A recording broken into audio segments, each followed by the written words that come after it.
தூய்மை பணியாளரை இடித்துவிட்டு அங்கிருந்து ஓட்டம் பிடித்த இருசக்கர வாகன ஓட்டுநர். பலத்த காயத்துடன் வலியில் துடித்த பெண்மணி.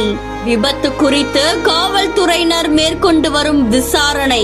வேலூர் மாநகர் சத்துவாச்சாரி மந்தவெளி தெரு ஊராட்சி ஒன்றிய நடுநிலை பள்ளி பக்கத்துல தூய்மை பணியில ஈடுபட்டிருந்த ஒரு பெண்மணிய அந்த சைடு வந்த இருசக்கர வாகனத்துல வந்த ஒரு நபர் எதிர்பாராத விதமா மோதியதுல தூய்மை பணியாளர் விஜயலட்சுமி அப்படின்றவங்க கீழே விழுந்து அவங்களுக்கு கால் எலும்பு முறிவு ஏற்பட்டதா சொல்லப்படுது.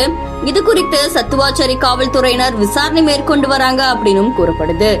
இருசக்கர வாகனத்துல வந்த நபர் வேகமா வந்து மோதினதுல அந்த பெண்மணி தூக்கி வீசப்பட்டதாகவும் சொல்லப்படுது. இத பார்த்த இருசக்கர வாகனத்துல வந்த அந்த நபர் இடித்தது மட்டும் இல்லாம கீழே விழுந்த பெண்மணிக்கு என்ன ஆனதுன்னு கூட கண்டுக்காம அலட்சியமா போனதாகவும் சொல்லப்படுது.